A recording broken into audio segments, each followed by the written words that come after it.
análisis merece un balance empresarial.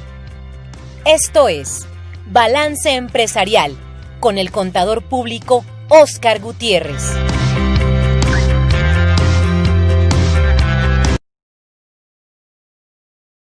Viernes 28 de agosto, buenos días. Hoy tocaremos un tema por demás polémico, interesante y para tomar en cuenta. Sabemos que los esfuerzos que el día de hoy el gobierno federal a través de diferentes organismos enfoca sus esfuerzos para poder equilibrar la recaudación. Hacemos un análisis de la baja recaudación que existe contra los ejercicios anteriores para que usted se dé una idea. El día de hoy el gobierno ha recaudado el 36% menos de lo que pensaba recaudar.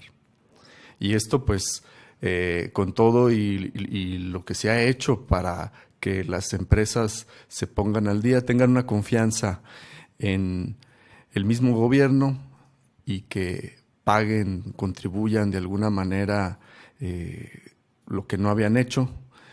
Y si es que existe alguna situación que por lo menos es muy común en las empresas en donde por omisión, por descuido, a veces pues no se hace un cambio de domicilio, por ejemplo, y este cambio de domicilio ocasiona que, esta omisión del cambio de domicilio ocasiona que pues cuando te hacen una visita, vayan a notificarte algo, no te encuentren, te tengan por no localizado y puedan decir que tus facturas fueron simuladas o que no emitiste esos actos, por tanto, a quien adquirió tus productos o servicios no los podrá deducir y te podrán considerar como una empresa que simula operaciones de facturas.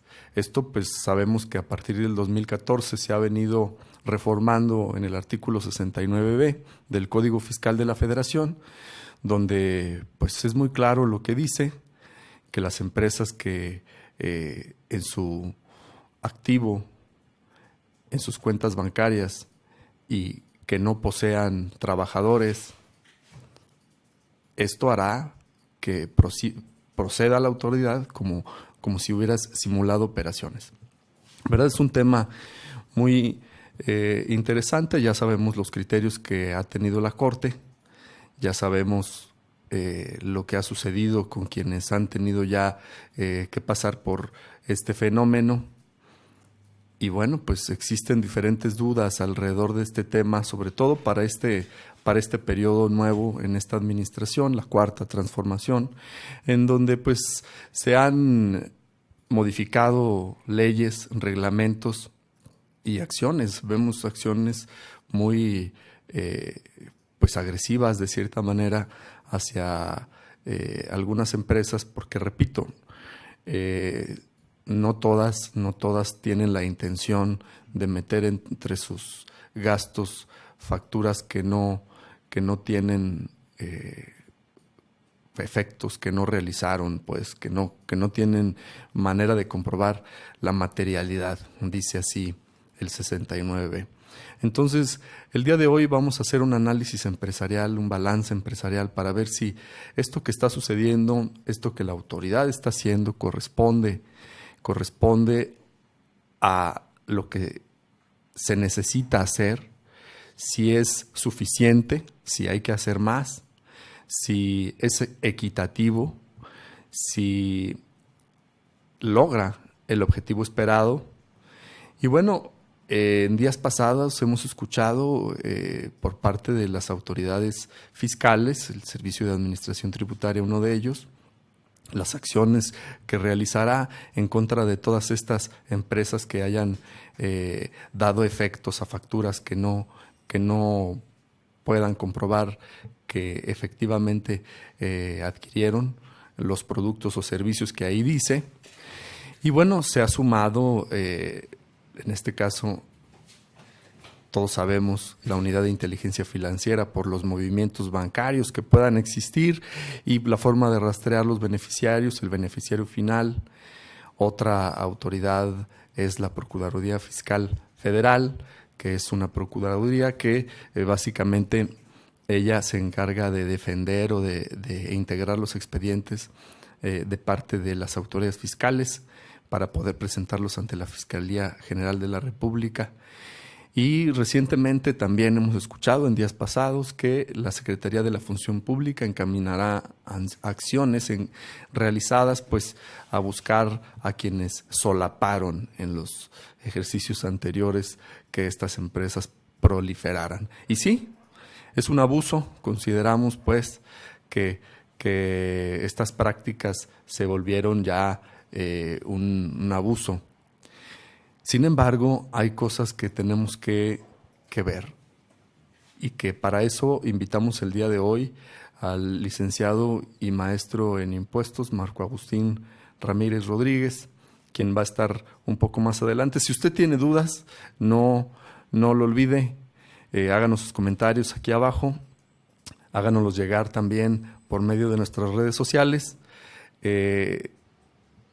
También le pido que si tiene alguna duda el día de hoy, nos haga la pregunta y aquí la haremos en vivo a la persona que le invitamos este día. Pasamos a la calle a hacer un sondeo y esto fue lo que nos dijeron. Vamos al sondeo.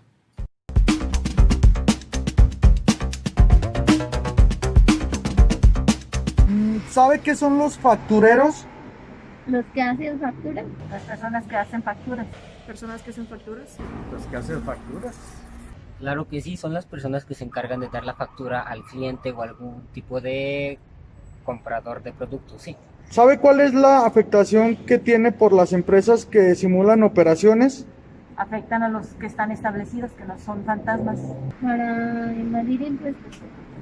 ¿Qué significa que las empresas pongan en sus gastos facturas que no son reales? Pues para ellos tener como un comprobante, ¿no? ¿Por qué se usan estas prácticas? Pues para no invadir impuestos. Empresas fantasmas que no declaran impuestos reales. Sí, porque tratan de venderte algún producto el cual tú no recibes y solamente estás intercambiando, bueno, les estás dando el dinero. Se podría llamar algún tipo de lavado de dinero. Evadir impuestos. Menos recaudos de impuestos al gobierno. ¿Qué significa que las empresas pongan en sus gastos facturas que no son reales? Están metiendo gastos indebidos, puede ser por empresas fantasmas o por evasión de impuestos o lavado de dinero. No pagar impuestos. Prácticamente sería lo mismo, lavado de dinero, ya que ellos están incrementando su economía y no están haciendo algo por el cual el dinero recibe justamente.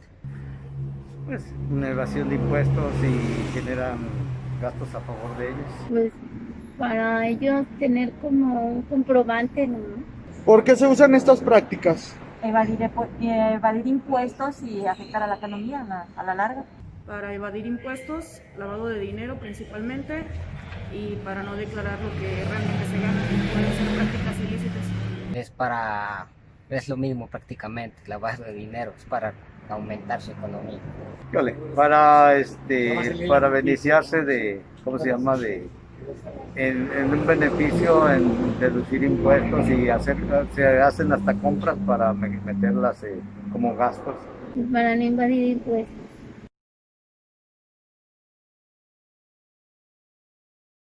Esto es lo que opina la gente. Muchas gracias por participar y haciendo sus preguntas, que con gusto las resolveremos. Tenemos ya aquí el enlace de la llamada con el licenciado y maestro en impuestos, Agustín Ramírez Rodríguez, quien es experto en este tema de defensa fiscal. Licenciado, gusto en saludarte. Buenos días. Queremos preguntarte qué significa o a qué se refiere cuando el gobierno habla de factureros. Pues fíjate que para entender los factureros tenemos que tener en cuenta dos cosas. Tenemos que saber distinguir qué es la simulación de las operaciones de forma real, qué es la simulación de operaciones de forma jurídica, porque son cosas diferentes. A veces entendemos como que escuchamos los discursos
prestar los servicios que dices que prestas, o no puedes realizar las enajenaciones que vienen en tus comprobantes, va a presumir que las operaciones son inexistentes.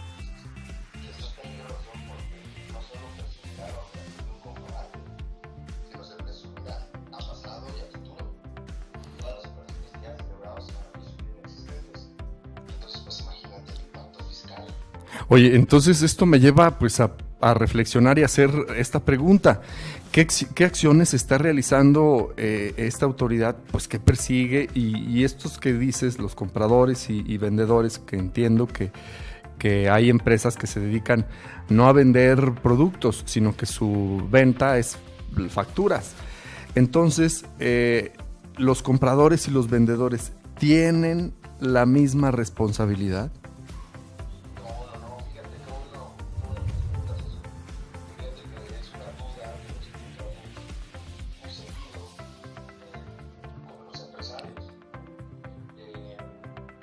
Parece ser que esto da una, o sea, políticamente se expresa el discurso como que esto da una corrupción aparte.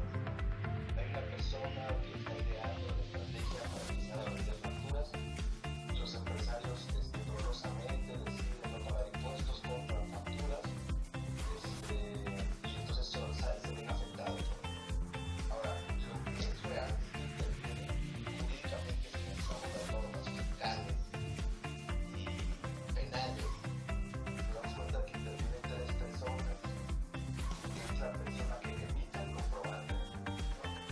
Que está haciendo la declaración, que está prestando el servicio, la persona que recibe el comprobante, que es quien recibe el servicio y recibe los bienes, las mercancías que está adquiriendo, y el facilitador, ¿no? El tercero, que es como el despacho, el asesor que tiene la estrategia de la compra y venta de facturas, ¿no? Son esas tres personas que están involucradas.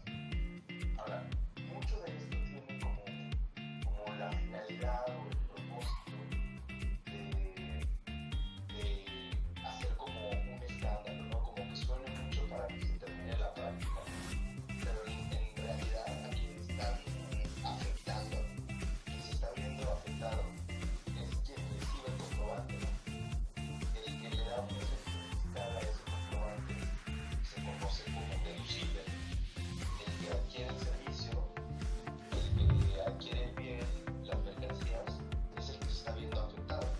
Porque generalmente las empresas que se enlistan en el 69, como que sus operaciones son similares, generalmente son empresas no localizadas, son empresas que no se conoce su representante legal, que no se localizan los socios, son empresas ahí que están perdidas, ¿no? Generalmente, si hay ocasiones donde por algún descuido, pues se pregunta algo o algo así, pues alguna persona puede incurrir en el listado, pero generalmente es eso. Entonces, a quien se está yendo la carga es a todo el que está recibiendo los comprobantes. Y esto es una situación complicada, porque yo puedo tener un comprobante del 2016 de compras que hice realmente en el 2016 y por alguna razón de estrategia fiscal el que me facturó esa compra, pues hoy en el 2020 cae en el supuesto. ¿Y qué es lo que tengo que hacer? Pues tengo que pagar la diferencia de impuestos, ¿no? Oye, pues esto es delicado porque hay empresas, yo conozco casos, ¿verdad? Conozco casos donde pues tienes todo bien, tienes la operación es real, pero puede ser que por alguna omisión, por desconocimiento de la técnica, puedes caer en alguno de estos supuestos, puedes verte como uno de estos que están realizando estas acciones. ¿Quiénes son, para ser concreto, quienes caen en ese supuesto de facturación falsa, vamos a decirle así? Mira, de forma concreta, son todas aquellas personas que revisan la autoridad, ya sea en una auditoría o en el procedimiento especial que establece el código. El código establece un procedimiento especial para revisar esta situación, que está en el artículo 69 del Código Fiscal de la Federación, que estima la autoridad que no cuenta con la posibilidad real y material de realizar sus actividades, que no tiene la capacidad de enajenar las mercancías que vienen en los comprobantes o de prestar los servicios, ya sea que no cuenta con infraestructura, que no cuenta con personal suficiente o que no cuenta con la capacidad material y directa o indirectamente, ¿no? Oye, pues hay muchas omisiones, muchos contribuyentes piensan que porque compraron la factura, o bueno, no la factura, sino el producto, tienen el comprobante. Ahora, en época de pandemia, hemos visto cualquier cantidad de empresas cerrando, ya es algo que analizaremos. Se publicó también el censo económico con una actualización al segundo trimestre.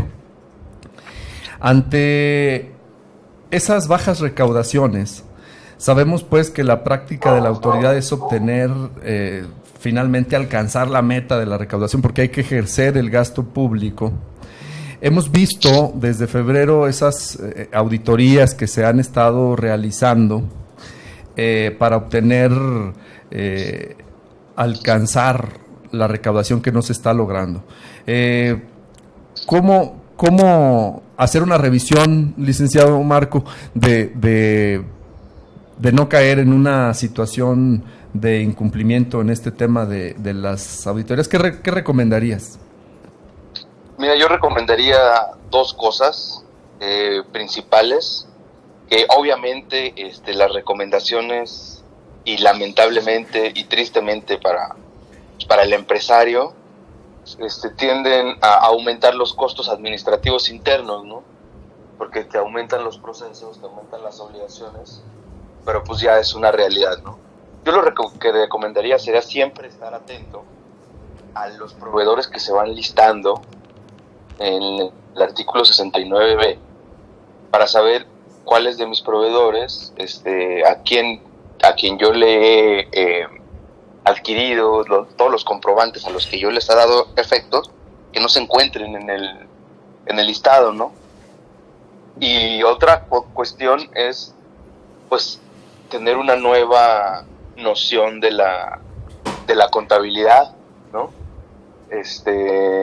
Tener un concepto de que el concepto de contabilidad se amplía, ¿sí? Ahora es más amplio, ya no se reduce a mi factura, a mi estado de cuenta y a mis comprobantes de pago. Ahora ya con los criterios de la Corte y del Poder Judicial Federal que amparan estas reformas, pues la contabilidad también tiene que ver todos aquellos respaldos de mis operaciones. Y entonces de cada operación que yo realice, yo voy a tener la obligación no solo de tener la factura como antes, sino ahora voy a tener que tener el contrato, voy a tener que tener los respaldos y todos los documentos auxiliares necesarios para comprobar que efectivamente se realizó esa operación. Tales como, por ejemplo, si compro mercancía, voy a tener que tener las bitácoras o los registros de almacén, la hora que entran, la hora que salen, los vehículos en los que se transportaron, el personal encargado del almacén. O sea, todos esos registros a mí me van complementando y me van ayudando a que mis operaciones sean reales, porque aun y cuando la ley está mal hecha y aun y cuando se vuelve un tema a lo mejor inconstitucional, pues el Poder Judicial decidió validarlo, y entonces la carga de la prueba ahora la tiene el empresario. Pues hay que tener esos respaldos, ¿no? Hay que conocer hasta dónde llegan mis obligaciones y saber que se amplían ahora, ¿no? En esta nueva visión recaudatoria.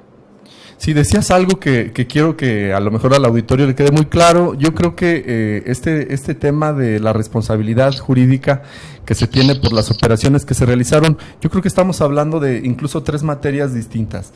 Una, la materia administrativa, que son los actos de la autoridad; otra, la materia fiscal, que son lo que tú dices, la compra de tu actividad, de tu producto, que tienes que cumplir con un requisito de una factura para poderla deducir y que tiene que estar en el estado de cuenta, etcétera.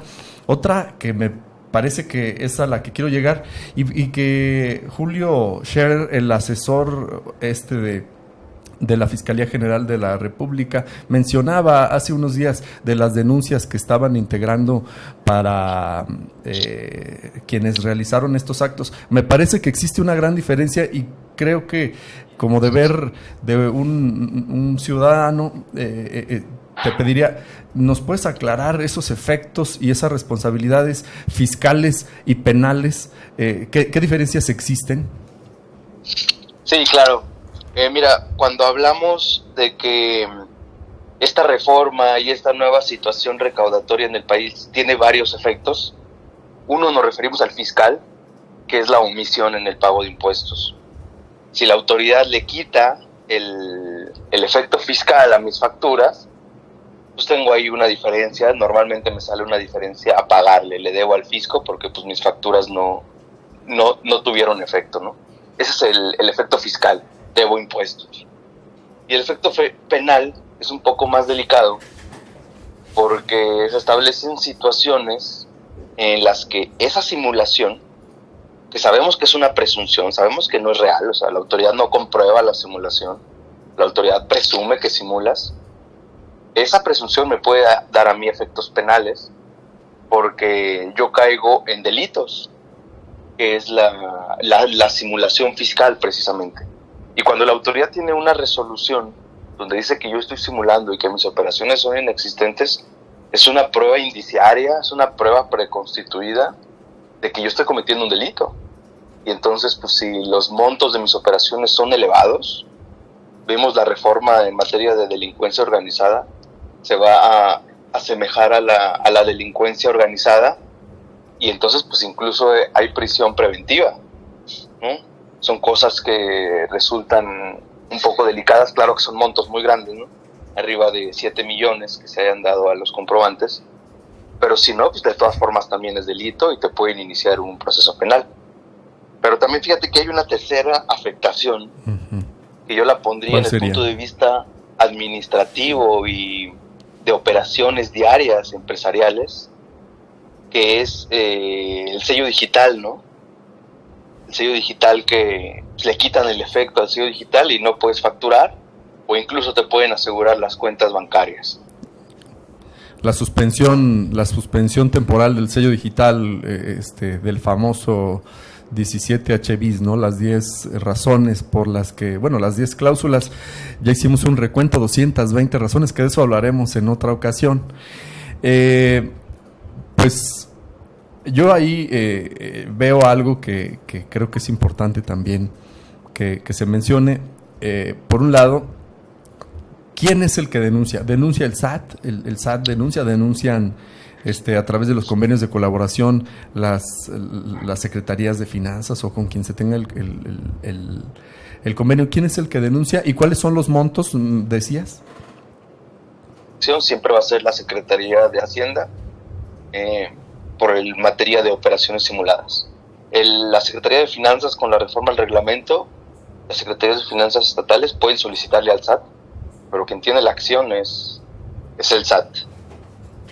Y de los montos, te digo que se va a asemejar a delincuencia organizada cuando sobrepase los 7 millones de pesos en materia de comprobantes que se obtuvieron y que la autoridad consideró que vienen de personas que simulan operaciones. Porque ese es otro punto importante. El SAT no comprueba o no le importa que cada operación sea simulada. El SAT revisa a un contribuyente, y si ese contribuyente estima la autoridad fiscal que no cumple con los requisitos para comprobar su capacidad material de realizar sus actividades, va a presumir que todas sus operaciones son simuladas, independientemente del tipo, de la cantidad de operaciones. Se van a presumir que todas son simuladas. Pero mencionas eso y creo que es importante aclararlo. En el ejercicio de las facultades de comprobación de la autoridad, o sea, quiere decir que debe haber previamente una auditoría, no nada más de estas que sucedió recientemente, que aparecieron en un listado, no están localizados y ya, sino que debe haber una auditoría, ¿verdad? No, fíjate que no es necesaria la auditoría, y eso es un tema peligroso. Okay. Es un tema peligroso porque con las reformas ahorita del 2020, que nosotros consideramos que son inconstitucionales, porque se están determinando adeudos sin auditar, con el puro procedimiento del 69B, donde ni siquiera interviene de forma directa y de forma personal quien recibe el comprobante, con ese procedimiento ya le están quitando el valor fiscal y ya me están afectando a mí, ¿no? Fíjate que ahora que mencionas esto, yo me gustaría incluso tener una siguiente entrevista contigo para ahondar en este tema, en el procedimiento, qué se hace, qué no se hace. Yo creo que lo que nos has mencionado hasta ahorita me parece sustancioso. Yo te agradezco, Marco, que nos hayas tomado la llamada y bueno, buenos días. Claro, Oscar. Igualmente, hasta luego, buenos días. Bueno, pues ya escuchamos la opinión de un experto. Para usted le corresponde hacer un balance de su situación. Yo le recomiendo que revise qué es lo que debe hacer, usted sabe, pero acérquese pues a sus asesores. Sabe que las autoridades están haciendo esto. Yo la próxima semana lo invito a que esté por aquí con nosotros. Nos acompañará pues la delegada de la Procuraduría de la Defensa del Contribuyente para ver qué acciones está realizando la Prodecon, qué es lo que está sucediendo a nivel defensa. Y yo le invito a seguirnos escuchando todos los viernes a las 10 de la mañana. Quiero además felicitar a Aníbal Salazar por su primer año de A Opinión. Felicidades, Aníbal. Y saludar a mi hijo con una batiseñal que me dijo que se la mandara. Muchas gracias, nos vemos la próxima semana.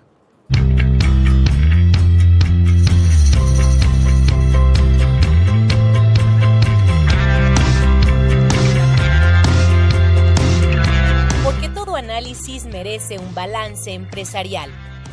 Esto fue Balance Empresarial con el contador público Óscar Gutiérrez.